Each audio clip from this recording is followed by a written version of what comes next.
Hi, welcome back. This lesson covers some tips to get a better credit score and reduce your personal debt.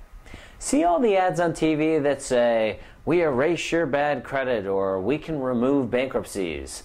Notice your gut reaction is to not believe them? Well, trust your gut. There's no quick fix for a low credit score, but that doesn't mean you are sunk. Quite the contrary. We've spoken to many people who have increased their scores by 100 points or more in less than a year.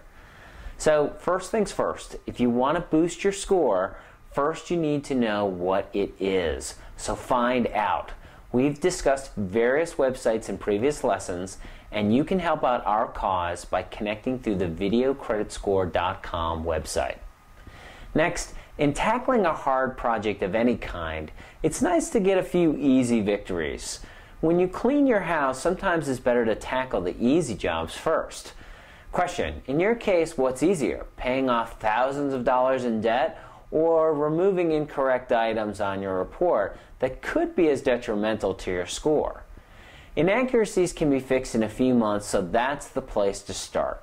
You want to read your report carefully and dispute any inaccuracies you have.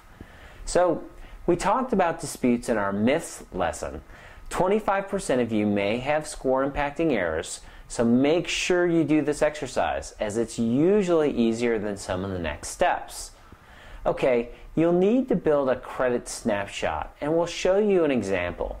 For all your cards, you will need to collect the following information: your APR, or annual percent rate, or interest rate, your balances, your minimum payment, calculated as 2 to 4% of your balance, and your credit limit so that you can calculate your credit utilization ratio. In our example, Jamie has 3 cards. Yes, we know that's less than average, but we want to keep this simple. She's collected all the info: the card, the APR, the balance, her minimum payment, and her credit utilization. So let's take a look back at the credit score pie. High scores are all about managing the credit score factors, or the credit score pie. We think it's best to focus on the biggest pieces, which are payment history and amounts owed.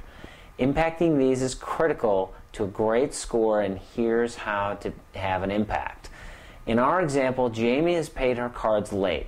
This could mean not paying at all or paying less than the minimum fee. First off, she must pay the minimum on time each month. So if you've been late, for your sake, you've got to get back on time and not be late again. If you don't have a system for paying on time, get one. You'd be surprised how high a score someone can have just if they pay on time. I saw this firsthand at a university where a few students could pay more than the minimum, yet they had decent scores. So if you're late, your first goal is to be on time with minimum payments, and once you do this, then you want to be on time with more than the minimum. If you can't make your minimum payments each month, you may want to contact a non-for-profit credit counseling organization to assist you. So let's say Jamie has $500 a month to put towards her cards, and now that she's disciplined, she pays the $308 in minimum fees and then needs to apply the rest someplace else. In most cases, you want to pick the highest rate card first and apply all of it until it's paid off, and then the next highest card, and so on.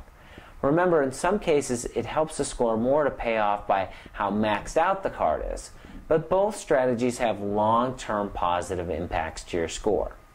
The key is paying above your minimum payments. Okay, let's say your kids beg you for a PlayStation 3 for $499, or maybe you want one yourself.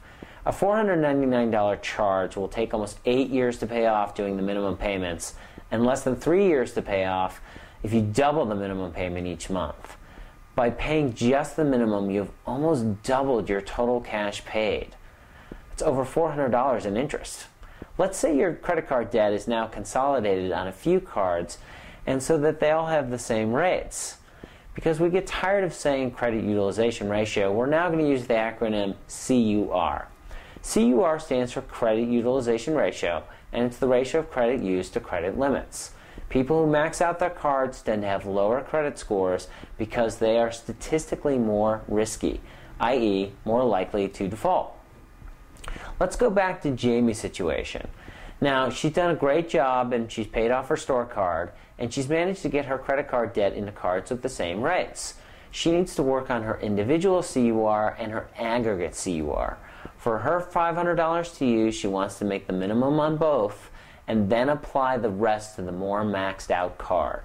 In this case example, that's the MasterCard. See how the MasterCard has a 66% CUR versus the Visa at 50%?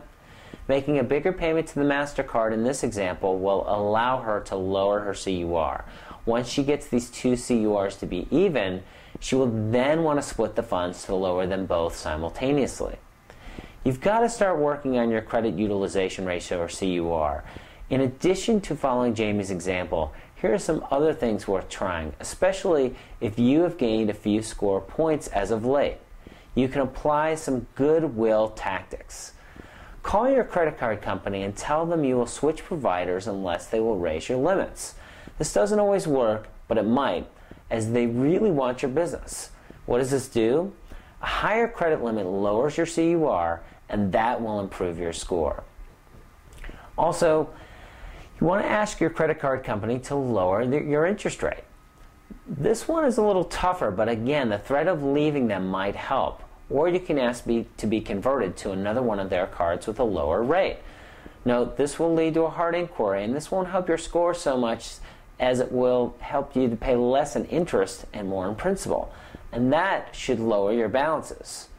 The next one is to make a payment on your card twice a month. Hey, you get paid twice a month most likely, so your monthly outlay will be the same, but this helps you incur less interest expense. And most of the online sites allow you to pay almost every day.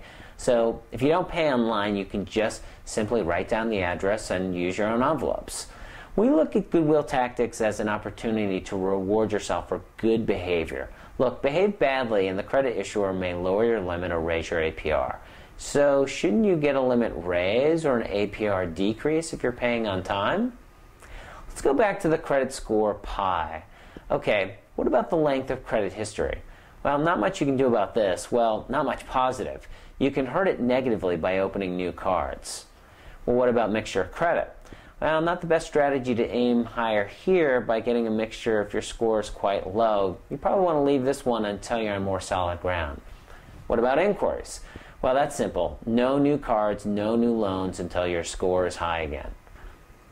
In the next lesson, we will discuss identity theft. Remember, everyone's situation is different. Be sure to contact a financial advisor or a credit counseling professional before making important financial decisions. This VCast is for educational purposes only and is not a substitute for receiving personalized professional advice.